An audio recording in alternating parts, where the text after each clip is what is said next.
नमस्कार, बहुत स्वागत है आपका न्यूज स्टेट पंजाब हरियाणा हिमाचल के खास और लोकप्रिय शो हरियाणा की पंचायत में। मैं हूं आपके साथ सिमरन। हरियाणा की पंचायत में हम आपके मुद्दे और सरोकारों को बेबाकी के साथ रखेंगे, आपकी समस्याओं से सियासतदानों को रूबरू करवाएंगे और आपकी हर एक समस्या का समाधान निकालेंगे। तो आइए हरियाणा की पंचायत की शुरुआत करते हैं।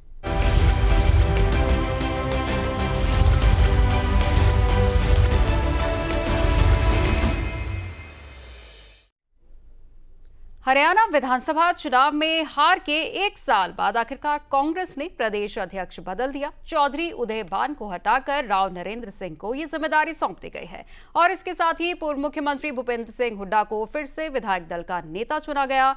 मगर घोषणा के साथ ही इसका विरोध भी शुरू हो गया है। पूर्व मंत्री और सीनियर नेता कैप्टन अजय सिंह यादव ने सोशल मीडिया पर पोस्ट करते हुए अपनी प्रतिक्रिया दी है। उन्होंने लिखा है कि हरियाणा में पार्टी के लगातार गिरते ग्राफ को देखते हुए आज के लिए गए निर्णय पर पार्टी को आत्मनिरीक्षण करने की आवश्यकता है। राहुल गांधी जी की इच्छा थी कि हरियाणा कांग्रेस का अध्यक्ष एक ऐसे व्यक्ति को बनाया जाए जिसकी छवि पूरी तरह से साफ सुथरी, बेदाग और युवा नेतृत्व की पहचान करने वाली हो। मगर यह निर्णय इसके ठीक उलट दिखाई देता है और इसी वजह से पार्टी कार्यकर्ताओं और कैडर का मनोबल बिल्कुल गिर गया है। कैप्टन ने इसके पोस्ट के साथ ही राहुल गांधी, के.सी. वेणुगोपाल और बी.के. हरिप्रसाद को भी टैग किया है। उधर नवनियुक्त प्रदेश अध्यक्ष राव नरेंद्र सिंह ने दिल्ली में राष्ट्रीय महासचिव और सांसद रणदीप सिंह सुरजेवाला और भूपेंद्र सिंह हुड्डा से मुलाकात की है। देखिए, किस पार्टी का कौन अध्यक्ष बने, किसको क्या दायित्व दिया जाए, इससे तो हमारा कुछ लेना देना नहीं है। लेकिन एक बात जरूर रोकती है कि निर्णय लेने में इन्होंने लगभग एक साल लगा दिया। वैसे तो ऐसा कभी होना नहीं है अब कि ये कभी सत्ता में आए, परंतु ये अगर सत्ता में हों और पाकिस्तान से अटैक हो जाए तो इनको फैसला लेते लेते तक पाकिस्तान की सेनाएं दिल्ली तक पहुंच जाएगी। एक साल लगाया है इन्होंने। ये देश की जिम्मेवार पार्टी नहीं है। ये देश के दायित्वों का, देश की जिम्मेवारियों का, विपक्ष के नेता का ये दायित्व को पूरा नहीं कर सकती। इफ्तदाए इश्क रोता है क्या, आगे आगे देखिए होता है क्या।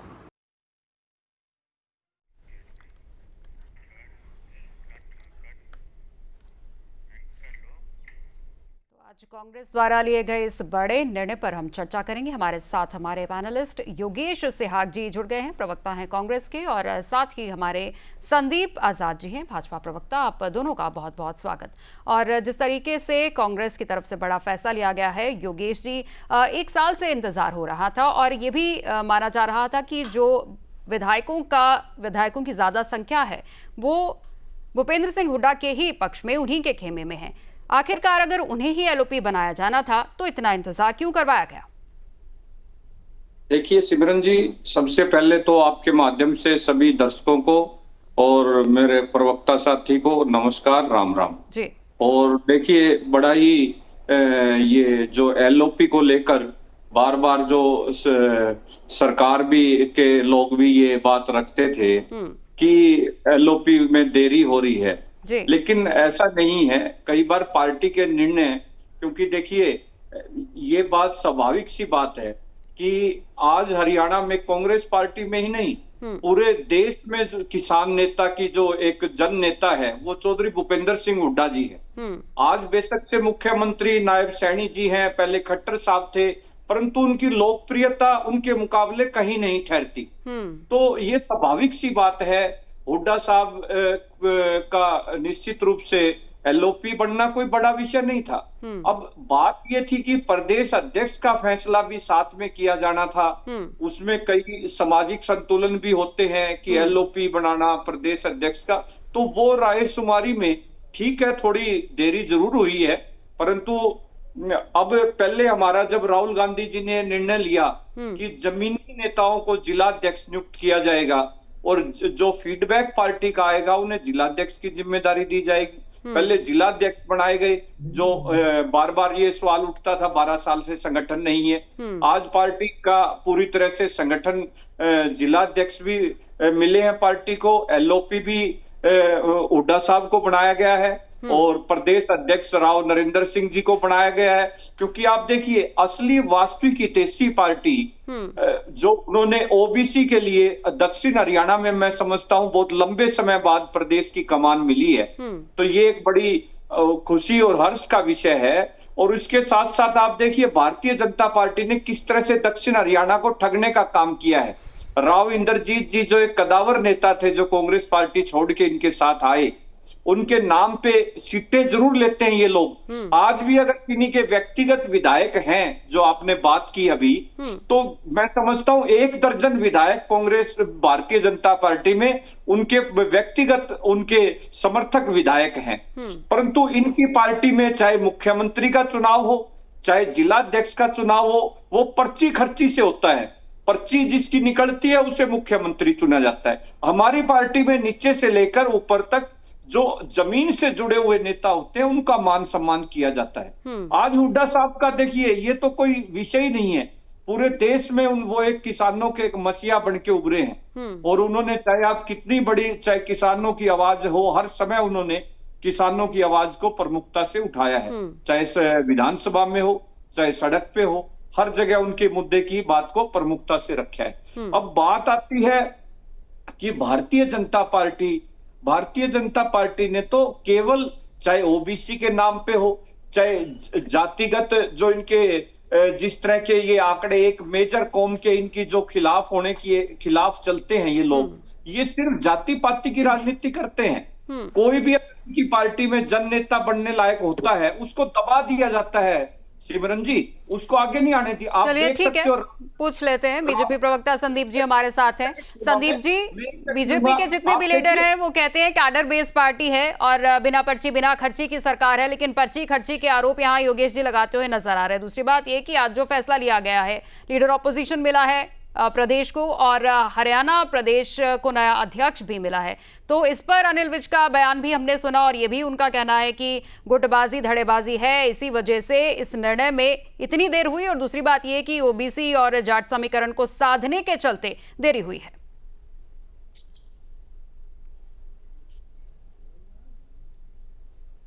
संदीप जी, मेरी आवाज सुन पा रहे हैं? संदीप जी अनम्यूट कर लीजिए। संदीप जी अपना फोन अनम्यूट कर लीजिए। चलिए, तो कोई तकनीकी खराबी है, उसको सुधारने की कोशिश हम करेंगे।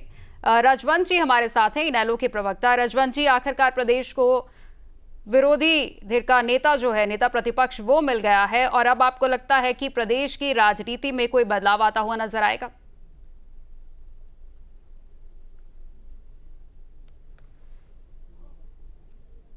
राजवंत जी, मेरी आवाज मिल पा रही है आपको? चलिए, कोई टेक्निकल एरर है और वापस लौटेंगे बीजेपी और इनेलो के प्रवक्ता की तरफ। योगेश जी हमारे साथ जुड़े हुए हैं। देखिए सिमरन, बदल जी मेरी आवाज आ रही है आपको? जी राजवंत जी बोलिए। संदीप जी, राजवंत जी, मेरी आवाज मिल पा रही है आपको? राजवंत जी, आप सुन पा रहे हैं? चलिए, दोबारा संपर्क बनाने की कोशिश करेंगे। और कांग्रेस के प्रवक्ता योगेश जी हमारे साथ जुड़े हुए हैं। योगेश जी, पर्ची खर्ची की बात आपने कही और पर्ची खर्ची के आरोप तो सीएम सैनी कांग्रेस पर लगाते हैं। उनका कहना है कि जितने समय तक कांग्रेस की सरकार प्रदेश में रही है, वो पर्ची और खर्ची की सरकार थी। बिना पर्ची बिना खर्ची के कोई काम नहीं होता था, कोई नौकरी नहीं मिलती थी, कोई प्रमोशन नहीं होता था, कोई ट्रांसफर नहीं होता था, और आप पर्ची खर्ची के आरोप बीजेपी पर लगा रहे हैं। देखिए सिमरन जी, मैं बहुत बार ये डिबेट में ये बात रख चुका हूं, पर्ची खर्ची की बजाय आज तो अटैची चल रही है इनके राज में। आप भ्रष्टाचार का इतना बोलबाला है। आप देखिए, ग्रुप ए और बी की नौकरी में क्यों स्टेट से बाहर के लोगों को, युवाओं को मौका दिया जा रहा है? बिहार के युवा क्यों सिलेक्ट होके आ रहे हैं? क्योंकि इनकी सरकार में चेयरमैन भी बाहर के, बिहार से लगाए हुए हैं। HPSC के चाहे चेयरमैन की बात कर लीजिए, तो ये आप देखिए, इन्होंने गजटेड पोस्टों पे पर्ची खर्ची नहीं, अटैची तक चलती है इनकी, और ये अटैची की अटैची इनके कार्यालय में पकड़ी गई है, और ये झूठा स्लोगन देते हैं पर्ची खर्ची का। तो ये तो इनकी हर जगह फितरत है सिमरन जी।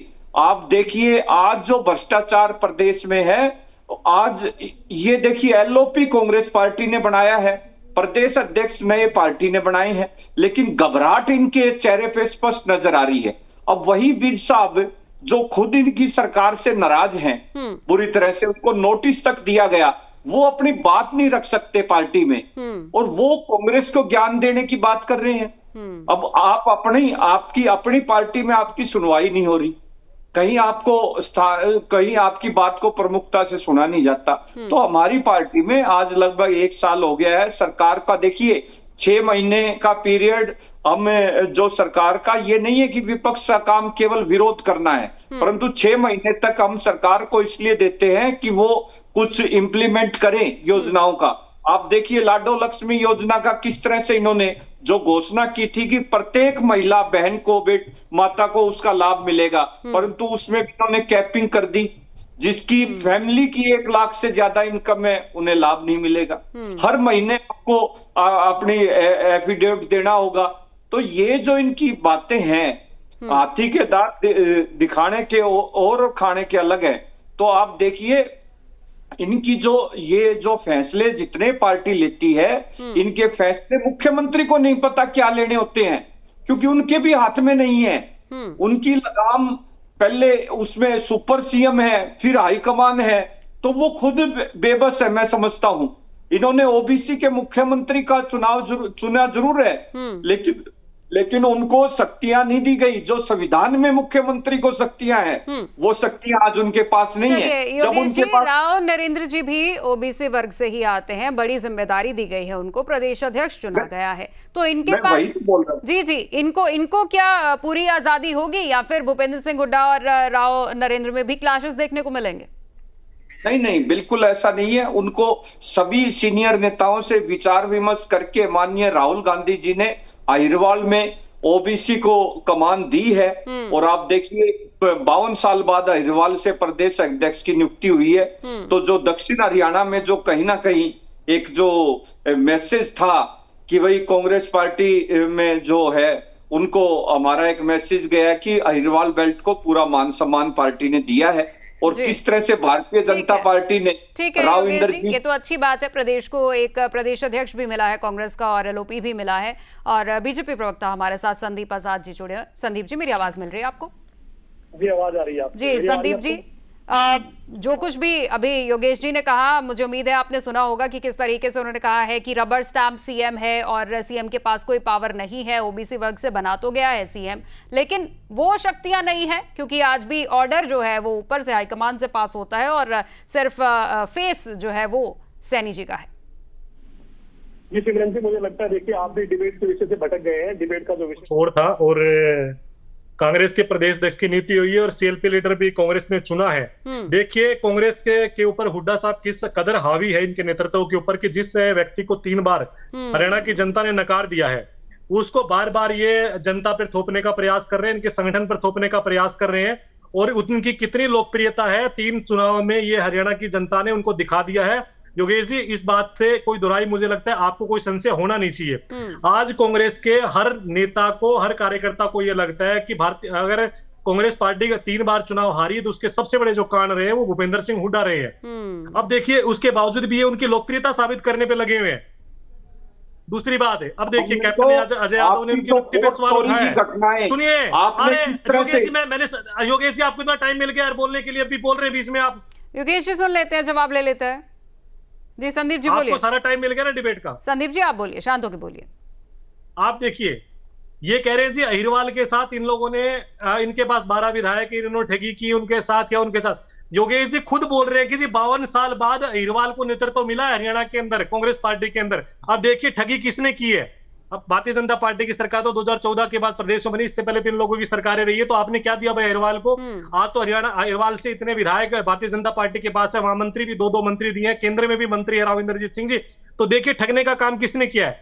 कैप्टन अजय यादव ने ट्वीट करके सीधा सीधा सवाल उठा दिया है उनकी नियुक्ति के ऊपर कि भैया कांग्रेस के नेतृत्व को इस पर फिर विचार करना चाहिए, क्योंकि हुड्डा ही कांग्रेस है, कांग्रेस ही हुड्डा है, इस बात से कोई नकार नहीं सकता। यहाँ पर कह रहे हैं जमीन से जुड़े हुए नेताओं को, अरे भैया मंच पे कुर्सी तक नहीं मिलती है, जमीन से जुड़ा हुआ नेताओं को हाल क्या है उनको पता है।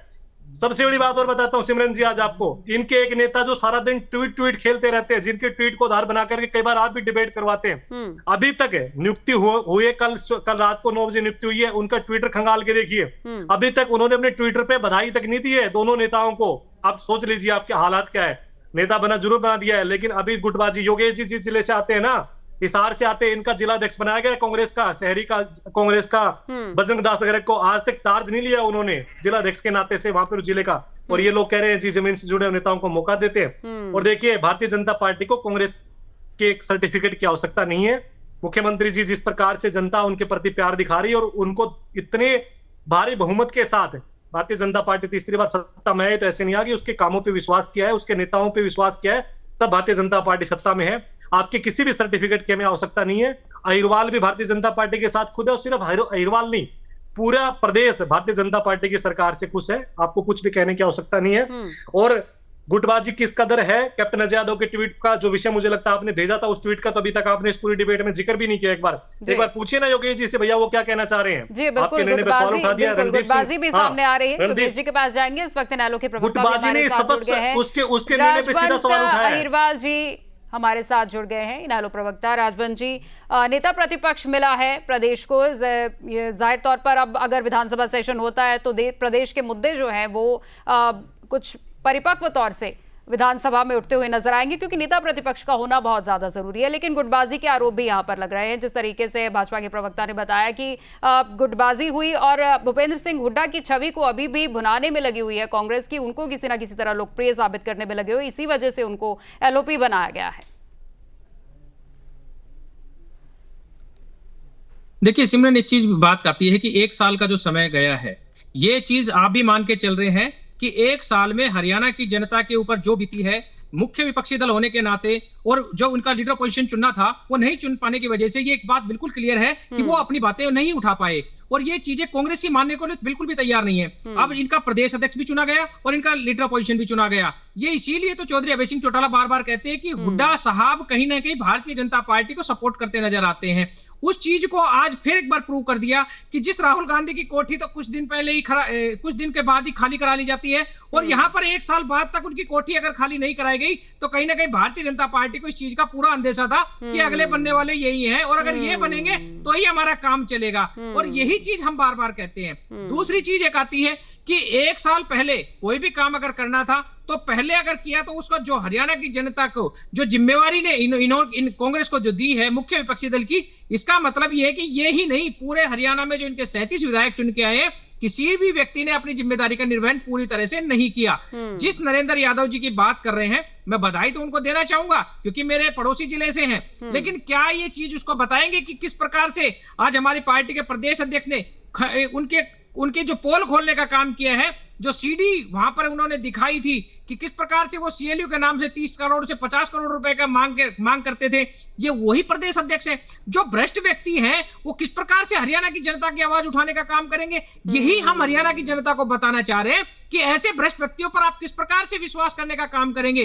अगर ये फिर दोबारा सत्ता में कहीं न आ गए तो अब जो 30 करोड़ और 50 करोड़ का खेल है वो शायद 300 और 500 करोड़ में चला जाएगा। रही बात कैप्टन अजय सिंह यादव की, कैप्टन अजय सिंह यादव ने बिल्कुल सही कहा है कि राहुल गांधी जी ने यह कहा था कि युवा के हाथ में नेतृत्व देंगे। अगर युवा के हाथ में नेतृत्व देना था तो और बहुत से युवा थे उनके हाथ में नेतृत्व देते।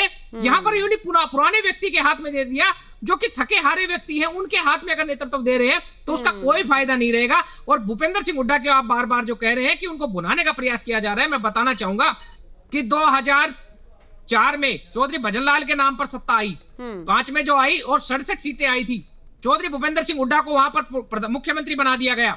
उसके बाद दोबारा जब विधानसभा का 2009 में चुनाव हुआ तो वहां पर सीटें घटकर 40 आ गई। वो भूपेंद्र सिंह हुड्डा के नाम पर चुनाव लड़ा गया। उसके बाद तीसरा चुनाव जब आया तो वहां पर 15 सीटें आई। उसके बाद चौथा चुनाव लड़ा, वहां पर उनकी 31 सीटें आई, और अब पांचवा जब चुनाव लड़ा गया तो उसमें 37 सीटें आई। जो व्यक्ति, हरियाणा की जनता जिस व्यक्ति को इतनी बार आजमा चुकी है, क्या आपको लगता है कि 2029 में वो कांग्रेस की नैया पार लगा सकता है? ऐसा व्यक्ति कांग्रेस की नैया पार नहीं लगा सकता। वो सिर्फ और सिर्फ अपने परिवार की सोचते हैं, वो धृतराष्ट्र है, केवल अपने बेटे की सोचते हैं। अगर राज्यसभा उनका बेटा लोकसभा हार जाता है तो राज्यसभा में वो अपने बेटे को कैसे पहुंचाया जाए, उनकी मंशा सिर्फ ये होती है। हरियाणा की जनता को क्या समस्या है, आज किस प्रकार से पूरे हरियाणा में पानी की मार पड़ी है, आपने देखा होगा कि बाढ़ग्रस्त पूरा हरियाणा रहा और ये कहीं पे नजर नहीं आए। आज ये बापू और बेटा दोनों ये चिल्ला चिल्ला कर यही कह रहे हैं कि हमने हरियाणा की जनता के लिए काम किया। अरे काम किया होता तो आज हरियाणा के जो जनता त्राही त्राही मचा रखी है, आपकी अगर मुख्य विपक्षी दल होते तो आप कम से कम अपनी आवाज को बुलंद करते, हरियाणा की जनता की आवाज को बुलंद करते, सरकार के ऊपर प्रेशर बनाकर खेतों से पानी निकलवाने का काम करते। लेकिन आपने वो काम नहीं किया। क्यों? क्योंकि अगर आप सरकार के ऊपर प्रेशर क्रिएट करेंगे, सरकार के ऊपर दबाव बनाएंगे, तो वो जो पीली फाइल का अक्सर हम जिक्र करते हैं, वो पीली फाइल का जिन बाहर निकलेगा और चौधरी भूपेंद्र सिंह हुड्डा जेल के अंदर जाएंगे। आज भारतीय जनता पार्टी के रहमो कर्मों पर अगर कह सकते हैं तो चौधरी भूपेंद्र सिंह हुड्डा जेल से बाहर है। अब ये चीजें कहते हैं कि हम ये करेंगे, हम वो करेंगे, ये कुछ नहीं करेंगे। ये वही व्यक्ति हैं जो कहीं ना कहीं भारतीय जनता पार्टी को सपोर्ट करते नजर आ रहे हैं। ठीक, योगेश जी, बड़ा आरोप ये भी लगा है कि साफ छवि का नेता प्रतिपक्ष चुनने की बात कही गई थी और जो प्रदेश अध्यक्ष है वो ऐसा चुना जाना था जो कि युवाओं में लोकप्रिय हो। लेकिन इन बातों से उलट और कैप्टन अजय यादव का जिस तरीके से ट्वीट की भी जिक्र हो रही है, तो नाराजगी पार्टी के बीच में भी यहाँ जाहिर होती हुई नजर आ रही। देखिए सिमरन जी, जिस सीडी कांड की बात माननीय अभय चौटाला जी कर रहे हैं, उसकी पूरी जांच हुई। आज तक उसमें आपने कोई भी, इसलिए वो दफ्तर दाखिल हुई फाइल, वो सारे आरोप झूठे साबित हाईकोर्ट में पेंडिंग है। वो मामला हाईकोर्ट में पेंडिंग है। मैं आपको एक बात बताता हूं, जब तक, चलो मैं आपकी बात भी मान ली कोर्ट में पेंडिंग है, मैं खुद वकालत करता हूं कोर्ट में।